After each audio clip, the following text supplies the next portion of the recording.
In 1939, 7-year-old Alexandra Pfeiffer arrived at a railway station in Prague with her father.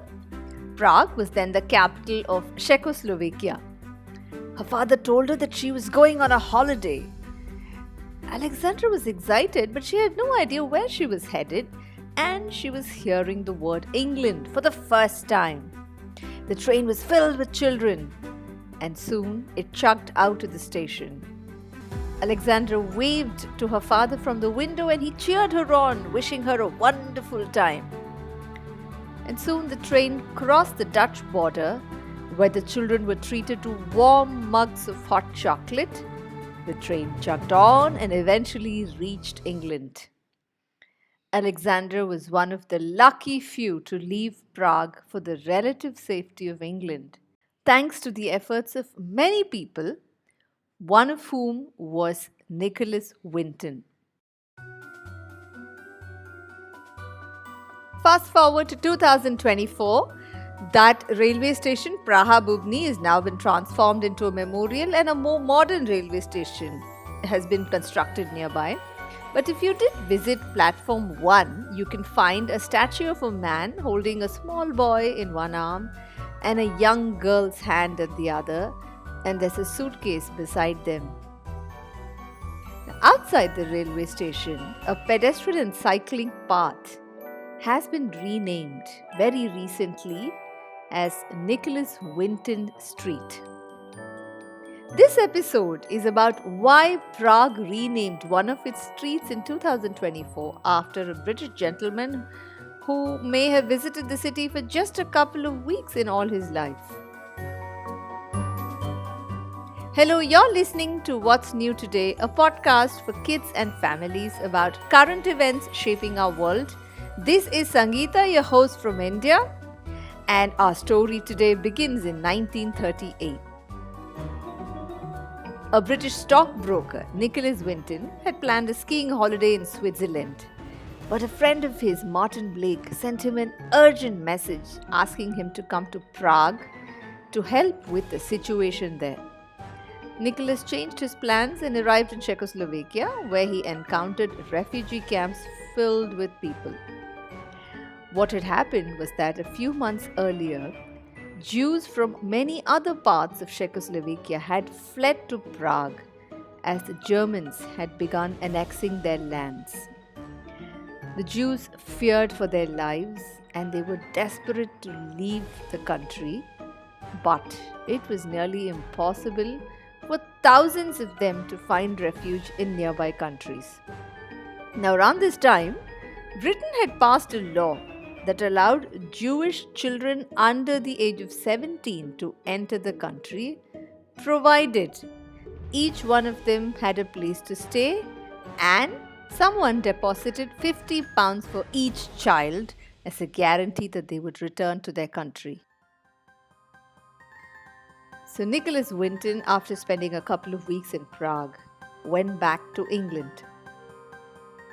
He carried photographs of those children who were waiting as refugees in Prague, and his mother and he together appealed and cajoled and persuaded plenty of British citizens to take them in.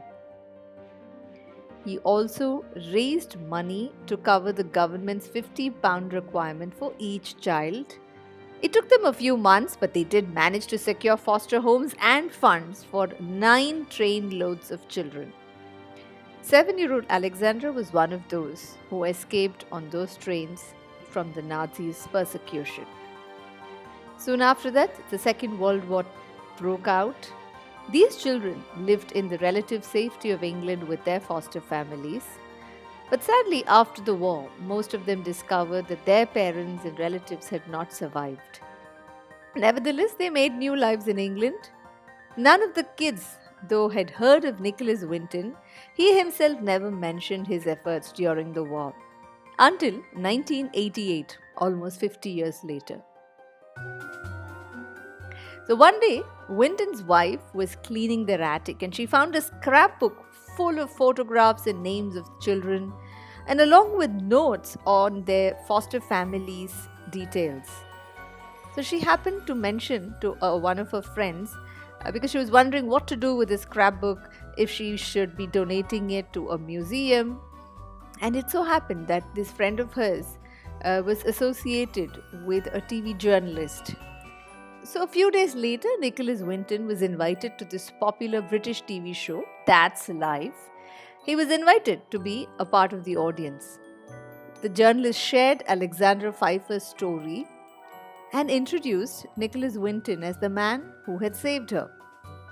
And then the host asked the audience if anyone there had been saved by Winton's efforts. To Winton's amazement, the entire audience stood up. The TV show's host had reached out to all those children who had been saved, using all the details in the scrapbook. They'd also reached out to the families of those children, inviting them to be a part of this moment. And that was how the world finally learned about Winton's heroism. Later, of course, he won awards by the British Crown for his acts of kindness. And, when he was reflecting on his own efforts, Winton very humbly said, "I don't think I did anything extraordinary. Anyone in my position would have done it. And let's remember, I wasn't alone. Many, many volunteers in Prague took on much greater risks because they faced the German police while I was just organizing things on the British end." Of course, the recent renaming of the street in Prague is what brought back memories of Winton's story to my mind. But it also led me to think, today over 100 million refugees are fleeing their home in various parts of the world, whether it is from Ukraine, Gaza, Sudan, Myanmar, Haiti, that list goes on. And finding asylum has become even harder today as countries are tightening their immigration laws.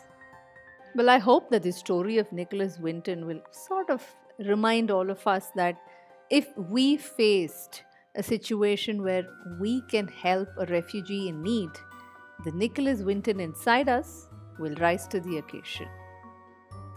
If you enjoyed listening to this episode, please do share it with your friends and family, especially the ones who'll enjoy getting their weekly dose of news stories this way. You can also support our team by buying us a cup of coffee, and that would help us keep this podcast ad-free.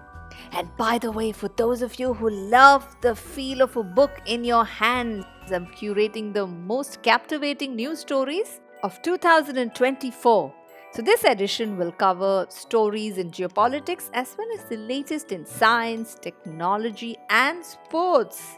There'll be plenty of illustrations along with each one of these news stories. A story is a story as long as it's well written, even if it's about current affairs. So keep an eye out in this space. I'll announce as soon as the 2024 edition is ready, and links to everything that I was talking about, including buying us a cup of coffee and the 2024 edition of our book, The Lighter Side, covering current events of 2024. You can find all of these links in the show notes below. See you next Friday. Bye-bye.